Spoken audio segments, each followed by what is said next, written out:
Nama lain dari masa depan itu sendiri adalah perjuangan. Dan bila keinginan dari hati tidak pernah terpenuhi, maka hati pun merencanakan masa depannya.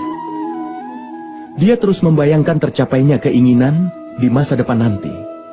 Tapi dalam hidup, hidup tidak hanya ada di masa depan atau di masa lalu. Hidup juga ada di masa sekarang ini. Dengan kata lain, hidup di masa sekarang ini adalah inti sebenarnya dari kehidupan. Tapi meski sudah mengetahui hal ini, kita tidak bisa mengerti kebenarannya. Entah apakah kita hanya menyerapnya begitu saja di masa lalu, atau terus berencana untuk masa depan dan dalam kehidupan kita. Kehidupan berjalan terus. Kalau kita bisa menerima kehidupan yang utama, maka kita bukan hanya tidak bisa melihat masa depan atau membentuk masa depan itu. Tapi yang bisa kita lakukan adalah menyambut masa depan itu dengan kesabaran dan keberanian. Lalu menyambutnya dengan tangan terbuka. Semoga setiap peristiwa kehidupan dipenuhi dengan vitalitas. Pikirkanlah hal itu.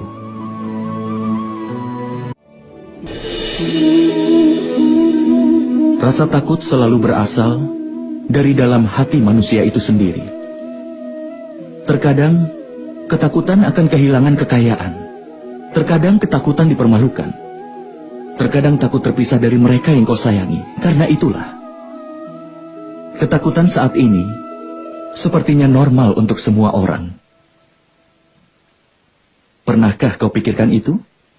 Apakah keadaan atau hal-hal yang menjadi penyebab rasa takut adalah juga akar dari kedukaan?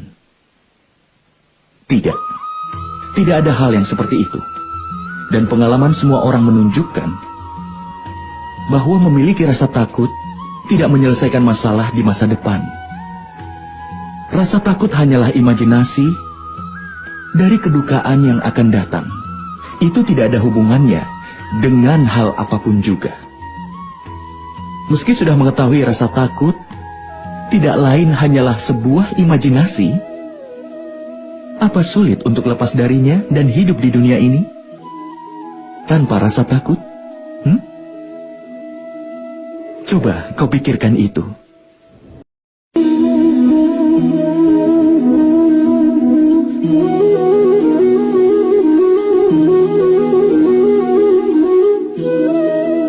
Setiap peristiwa dalam hidup adalah menentukan keputusan.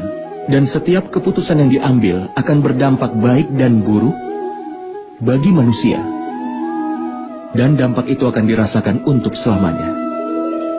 Keputusan yang diambil saat ini bisa menghadirkan kebahagiaan atau kesedihan di masa depan. Bukan hanya untuk satu orang, tapi untuk sebuah keluarga dan masa depan generasi setelah itu. Saat seseorang berhadapan dengan sebuah dilema, hati pun jadi terganggu, lalu dipenuhi dengan kebimbangan. Saat untuk membuat keputusan pun menjadi sebuah pertempuran, dan hati pun jadi medan tempur. Kita banyak mengambil keputusan bukan untuk mencari sebuah solusi, tetapi untuk menenangkan hati seseorang.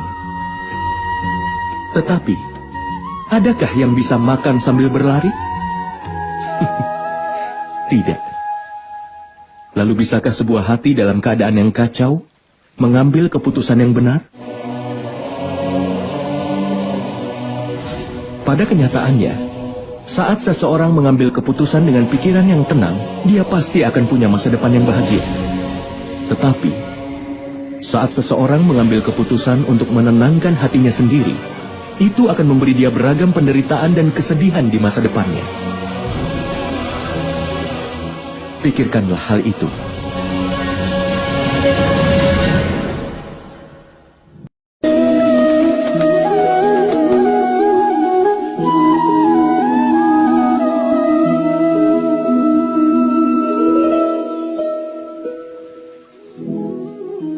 Saat membuat keputusan, kita selalu mengharapkan saran, nasihat, bantuan, dan konsultasi dari yang lain sebagai landasan.